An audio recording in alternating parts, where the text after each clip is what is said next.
Welcome to a podcast named Tim. This is another Power Rangers Dino Fury review. We're doing Season 1, Episode 10, entitled Phoning Home. Before we get into that, please do give the video a thumbs up. And, of course, like, share, subscribe, all that good stuff. You know how YouTube works, and we really appreciate it when you support the channel. So, in this episode, the Rangers, well, I guess we should start off with the first shot. Basically, Void Knight is creating, and Mucus, of course, are creating a new general to replace Boom Tower, and it is Slither, I believe is how it's pronounced. Sounds like Scyther, so if I say that by accident in this episode, I apologize. Been watching a lot of Pokemon with the daughter, so it is might throw me off. But anyway, Slither is a illusionist. He can disguise himself as anyone. Obviously, a gimmick that's been done a million times in Power Rangers. He also has technology uploaded into him to understand and has like a memory as far as how the Rangers are and who they are. And he also has a Sporix beast Sporix that is placed into him to power him up. So he checks a lot of boxes. Void Knight says he learned that, of course, from Boom Tower, how much it can power him up. So that is what the bad guys are doing this episode. And basically the plan is they're going to sneak in to the base and steal the Sporix that the Rangers have. Good plan. The Rangers, meanwhile, Zato is sending a message home to Rafcon. This is something I think was touched on last, on like the first episode, I want to say, where they talked about first or second episode.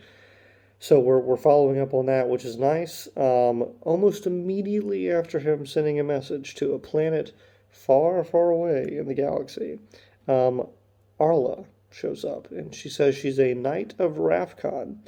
And she's here. She has super, super technology. It's so great. It can destroy Sporix. All you have to do is just hand them over to her, and she'll take care of it.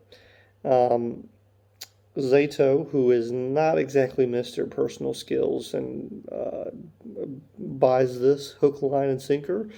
Zolan does not, and she is very concerned. I should note she accidentally fed Zato some dog food earlier. She thought it was a Rafcon treat and dessert. It was a dog food recipe.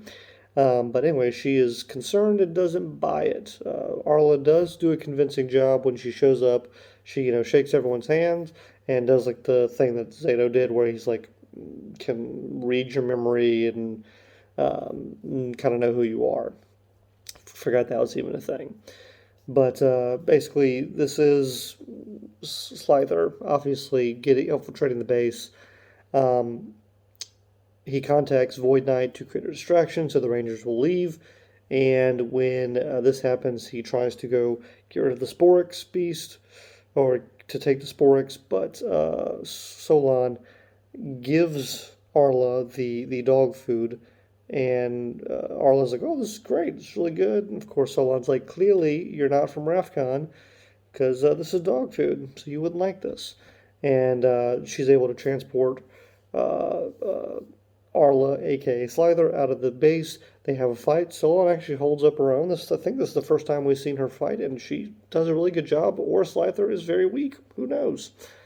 Following the fight, basically, Void Knight disappears on them too soon, doesn't create a long enough distraction. The Rangers return to base right before Arla is about to grab the Sporix, but she tricks them again, sends out the other Rangers to find Solon, and Zato stays with her to open it up, but he sees that Solon's wristband is on the table, grabs Arla, sees the memory, realizes it's Slither. They escape and have a fight. All the other Rangers are called. Slither then transforms into Mustafa, the villain from last week's episode. Of course, they have a fight. He is defeated, but is not out. His memory is zapped, and Mucus does save him and tells him that they're best friends, despite the fact that they are not best friends. But, and of course, Zato apologizes to Solon, and he still continues his mission to try and find more people from Rafcon. It's an okay episode. I like that there's another general. I like that the villains are learning from what they've done in the past as far as Boomtower and his success and trying to power up something else like that. And, it's a pretty good plan. So, not a terrible episode. But how did Slither rate on the Monster of the Week rating? We look at 5 different categories: the look of the monster, the powers, the plan, the success, and the voice.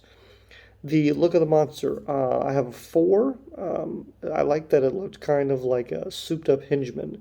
Like they kind of found some parts from there and painted over it and just built this robot from the materials they had around. So 4 for the look. Powers, 3. Disguising yourself is something we've seen a bajillion times. Plan, 4. Look, we're gonna break into the base, use some disguises, trick them. Typically, I would have given this a 3, but the fact that they did load Slither with information on the Ranger so that he could trick him, gave him an extra point for that.